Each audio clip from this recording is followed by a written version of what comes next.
Welcome to the Algoma University Professor Spotlight. It's so nice to have you.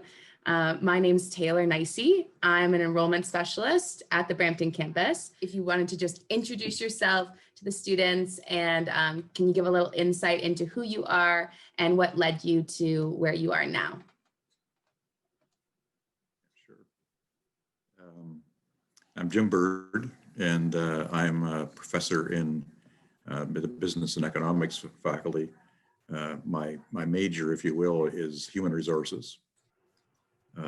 Although over the years, I've taught other courses, all various accounting and marketing and all the rest of it. But the main emphasis and where I got most of my credentials and my experience is in human resources. I actually I've been working for a long time. I won't go into how many years, but there's lots. And the first job I had was out of my BCom, and I had it was a marketing major, but I got a job as an assistant to a president of a public company. And so one of the first things I did is I said, okay, what do you want me to do? And he said, well, I've got some things for you to do here, but I want you to get around, go to all the different locations, get to know people, and you come back and tell me what you think needs to be done.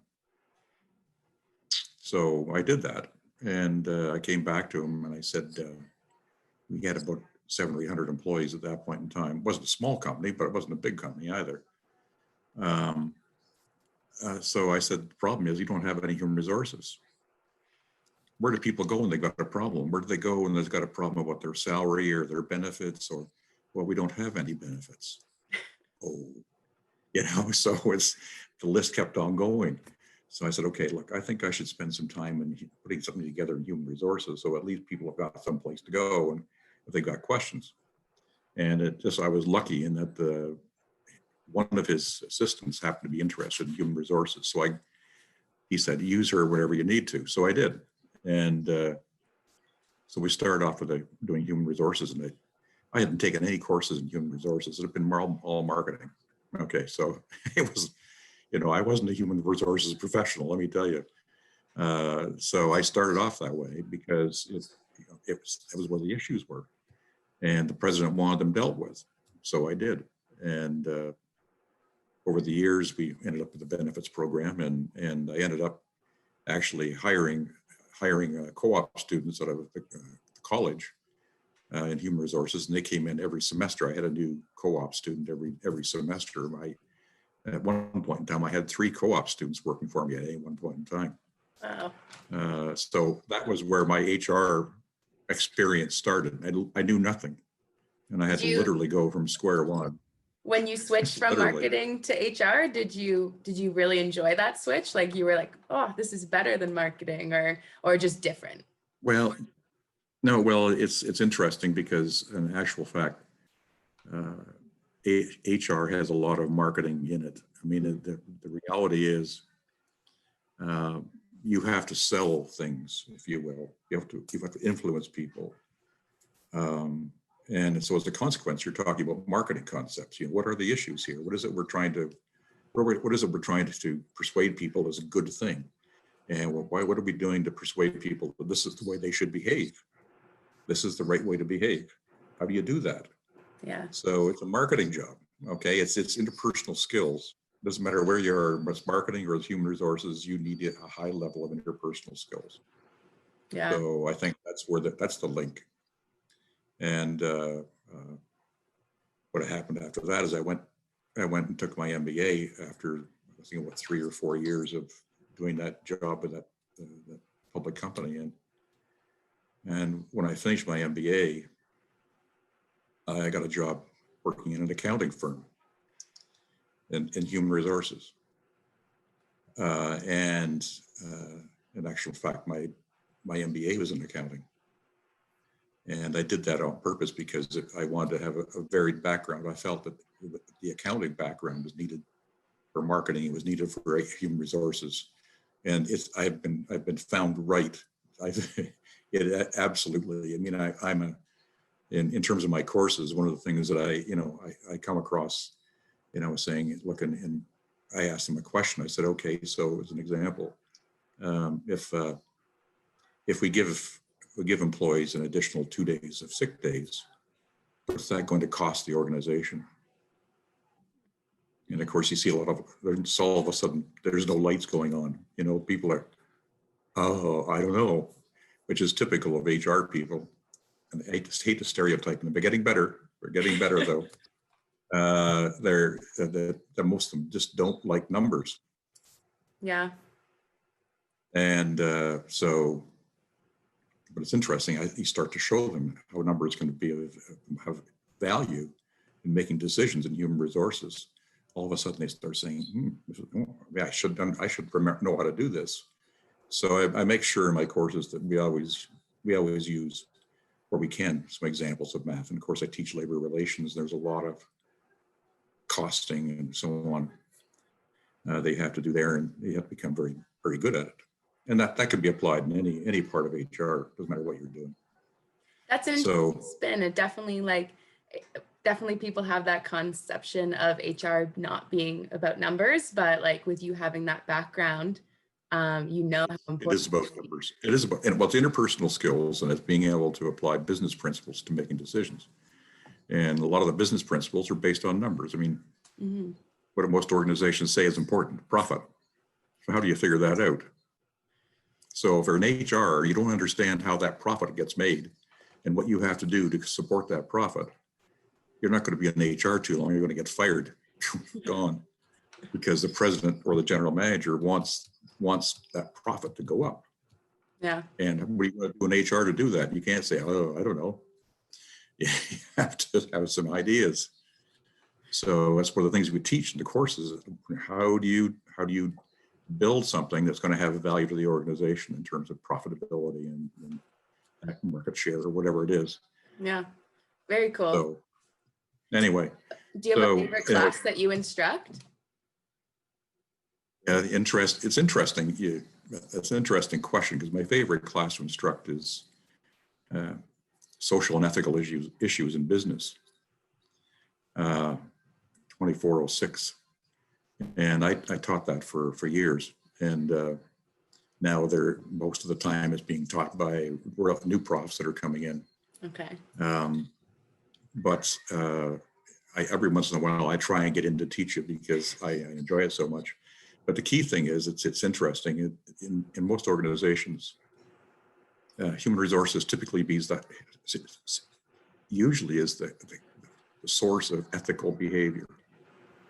And they're the people that say, here's the way you should behave in this organization. Here's how we're going to measure your performance.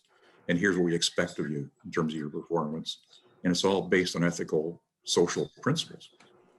So HR ends up being the ethical manager in an organization in many cases. So it wasn't surprising to me that I ended up really enjoying teaching that course. And what's happened now is it's kind of gone a little bit further, is that I found that so interesting, and that I started getting into, and it's interesting talking about accounting. One of the things I'm interested in doing is I'm actually starting to develop a course now that I'm going to submit to be considered to teach at Algoma, and that's sustainable business, where you start saying that one of the things you do is where there are so many social and ethical issues that are going on right now that they need money to fund them. And so, what happens is that what companies should be doing is say, what can we do?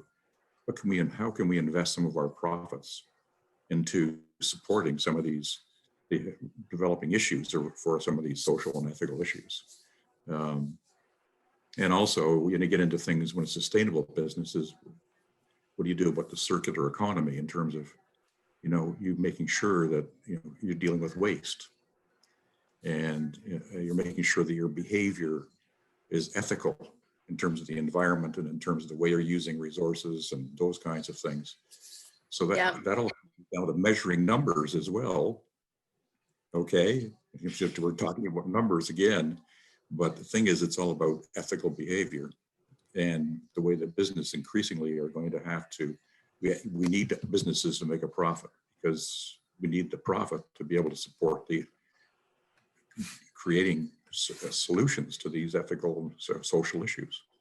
Yeah, just So as much as businesses need profits, the world needs more ethical decision making. So that's really interesting to combine. ties together. So, it's anyway, that's where my interest has kind of evolved over the years. You can see, I mean, going with marketing, accounting, no. Now it's into, let's talk about ethical behavior. Let's talk about sustainable business. No, Let's but talk that's good. about, It's good to note because like that's really the path anyone takes, is that the students that are watching this are the ones that are starting off deciding where they're going to go and what they want to do. But the truth is that you make the decision for yourself now, and it's going to yeah, take you on this path that you're it meant evolves. and you're going to enjoy it like yourself. You Yeah, didn't that's have to right. end up here, and And here you're you are. constantly challenged. You're not doing the same thing all the time. Yeah. You're constantly challenging yourself. You're constantly moving into new areas and studying new things. And I mean, I spent uh, about a third of my career in the not-for-profit sector. So that's the other thing, is I've had a lot of experience in the for-profit sector, number crunching, of course. I mean, talk about really into the profits. But and then you get into the not-for-profit sector, and you say, well, you don't worry about crunching numbers. Oh, you do. You're all about surplus. You got to have the surplus. If you don't have the surplus, you can't take the initiatives you need to have. So you have to focus on how do you do that. Well, it's a bigger issue. You got to, how do you find people to give you money and to support your causes, and go to companies and get them to support your causes, as much as I'm talking about trying to create that side of the business. But it's interesting that again, as you get later in your career, it went from the fact I want to be with the go-go company. The company I went to at the beginning was like, it was a property development company, and it was like entrepreneurial like you wouldn't believe.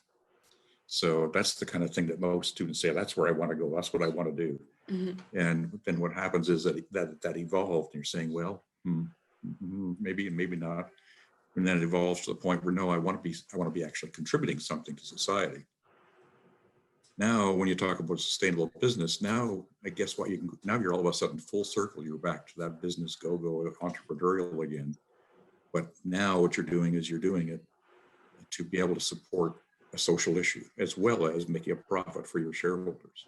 You're also concerned about your suppliers. You're also concerned about your employees. You're also concerned about the community. So that's the evolution you go through. And it's fascinating. And it's exciting, to be honest with you. But I would say that if you're in many ways, it doesn't matter what degree you get, because you'll evolve into something that you want to do. But if you're interested in the business side, there's lots of options. And I think that's, doesn't matter which option you take, you want to make sure you take, if you decide it's accounting, you want to better make sure you take some marketing, and you better make sure you take some human resources courses, because you're going to need those, and guaranteed you're not going to be an accountant for the rest of your life.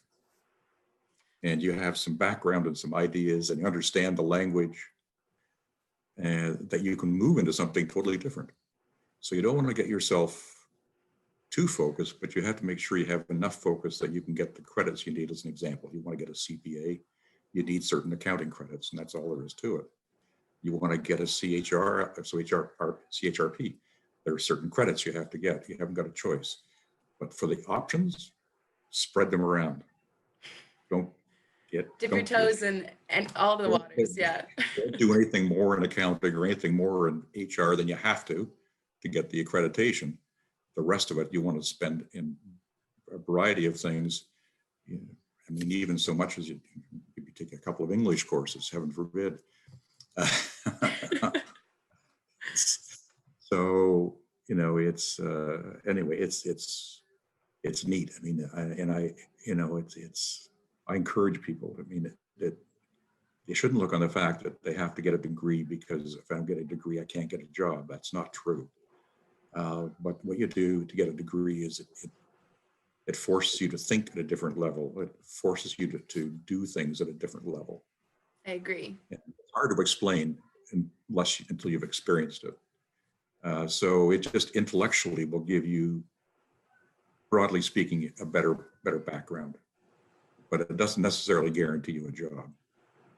That all comes down to, a whole bunch of other things, which includes your enthusiasm, and your ability to communicate and all those things. I haven't talked anything about accounting yet. I haven't talked anything about HR yet. It's like, no, can you communicate with people? Yeah, those are the good skills example, that, what you're doing, the job yeah. you're doing right now, you have to be good at communicating people. Yeah, So, I and totally agree. Depending on what degree you choose to go into as a student, like even if that degree doesn't end up being where you fall, the skills that you developed along the way in the 4 or 5 years yeah, of university are just like priceless. that's right. Exactly. Yeah. So, Do you have like a specific reason why you enjoy working and instructing at Algoma University? Especially hearing that you've worked at a few other universities. What makes Algoma special for you?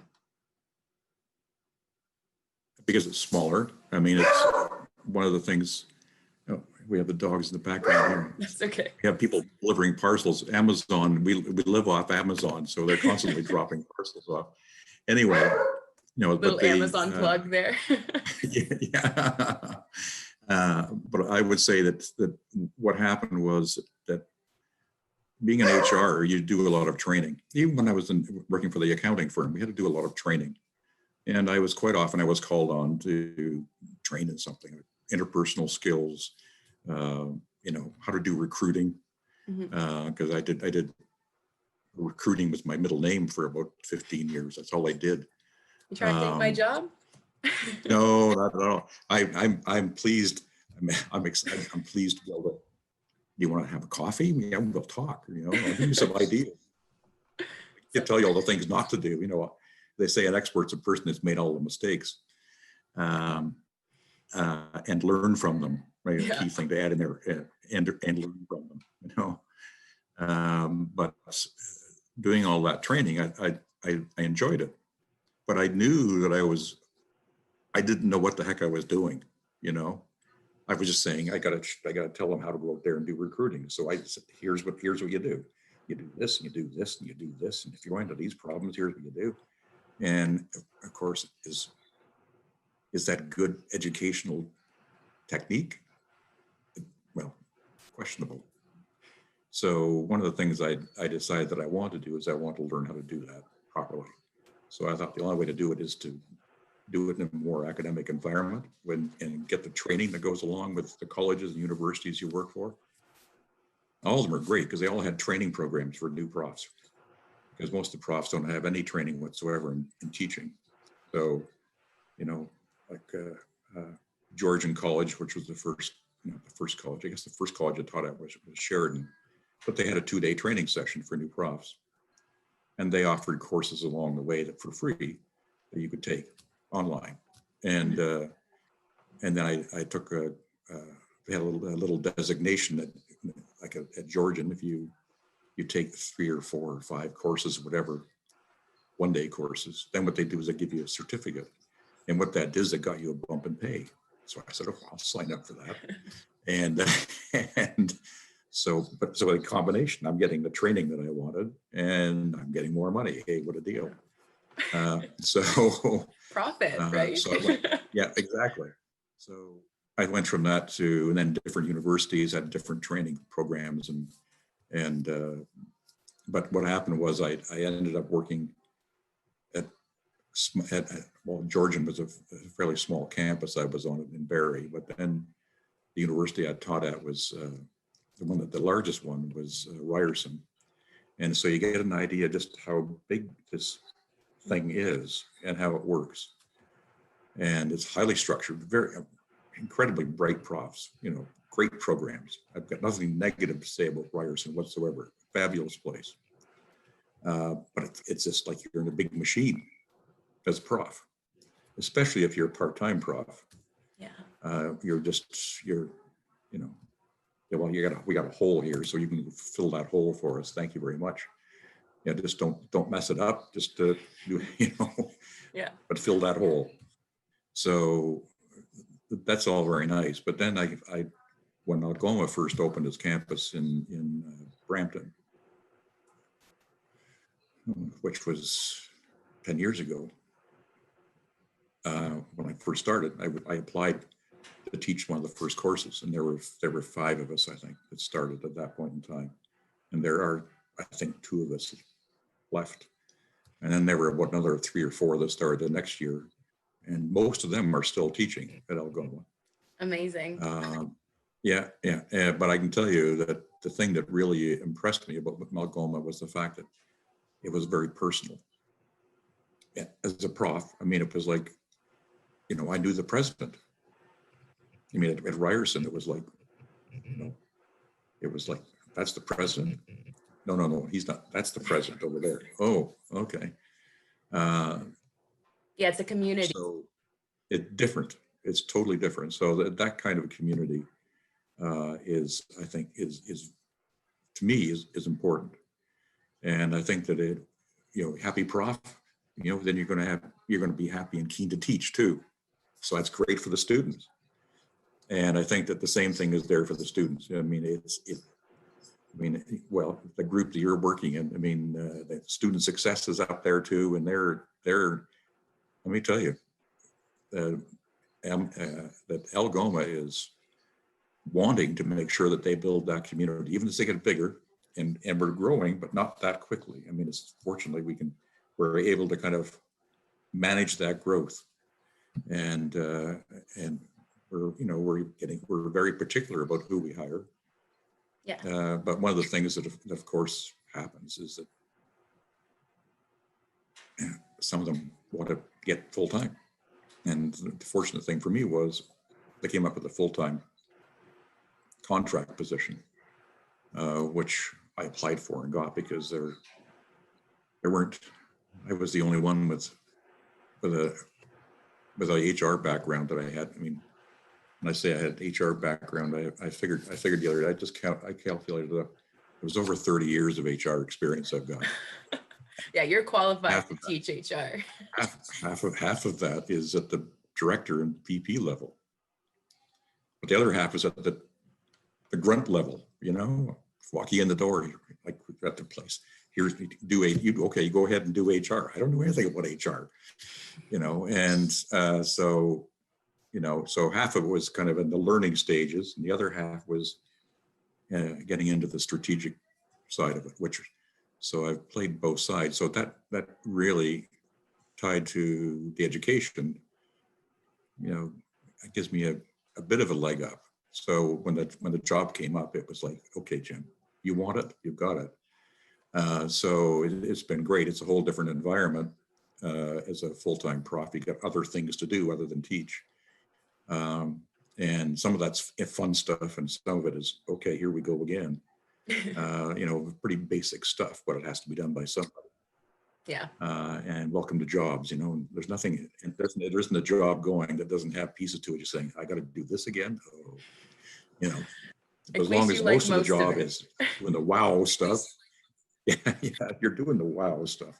And, that's happiness. And you're doing it in an environment where it's a community. People they really know you. The president knows me, and it was before I was full time. The president knows me. I've sat beside her at dinner 2 or 3 times, and and you talk about all kinds of things, and it's very personable. That's why I like it, and that's why we try so hard as profs to really push. We don't want to have large classes. Don't give us classes of 80 students. Give us classes of 40 students. Even so less. Yeah, if we can get it, but that doesn't always happen, especially in growth, because when you're in growth, you're always about 5 or 10 students more than the ideal. But it's still well within the comfort range of doing a good job on it. But when you get double, it's like, then you're in a machine. You're just pumping people out, and none of us like that. And the university has really been good in keeping the classes smaller. And I haven't had a class bigger than this. Actually, the one class I've got this semester is the biggest class that I had, and it was 46.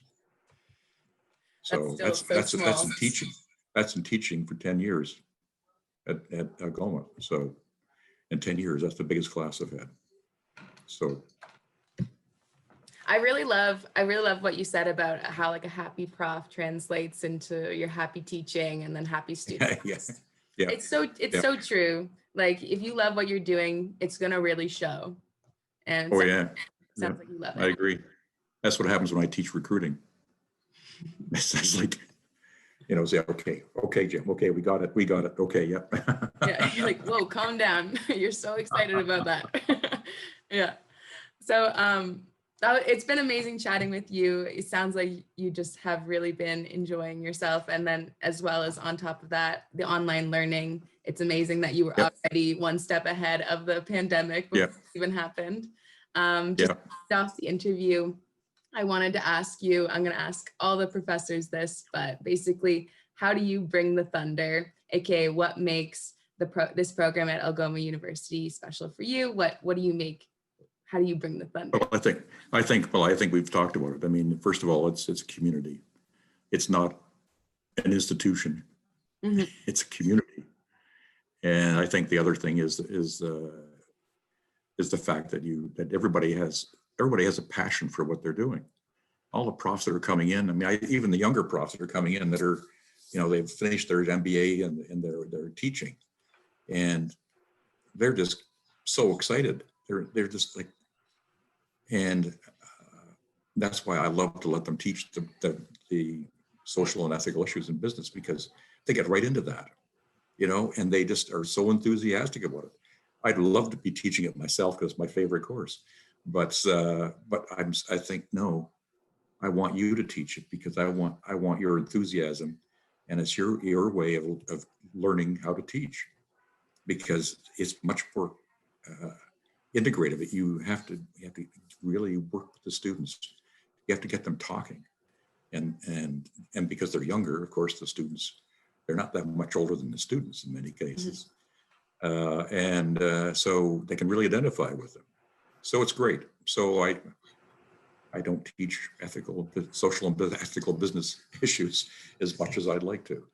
But that's what we do. It's like, I want them to have fun. I want them to have some excitement. I want the students to be excited. And that's part of doing it, is sharing, right? It's not, no, it's my course, you can't teach it. No, So it's all that having stuff. The student in mind. That's amazing. Yeah. So passion and community, those are the two key words. That's amazing. You're making me want to take the ethics course. You should. I might go back to school and do a graduate certificate at Algoma. I was actually there you go. The HR one. Yeah. Take it. You'll enjoy it. Definitely on my radar. And the HR stuff, well, yeah, you'll learn some stuff there too, but the key thing with that is that even if you're a manager and have nothing to do with HR, you're a manager in an organization. In Amazon, okay, using an example, you're a manager in Amazon. What do you think is one of the more important things you have to know how to do? Mm-hmm. Is manage people. Number one. Take some HR courses. That's right. But you better understand the numbers too. Okay, accounting. I got to take accounting now. Ethics, HR. The list is growing. Wow. Okay. Thank you so much for joining me today on the Algoma University Professor Spotlight. It was lovely chatting with you, Jim Bird, and I hope to see you in the hallways at the Brampton campus. Oh, you will, because I'll probably be up there, and especially with the recruiting group. Sounds good. Okay.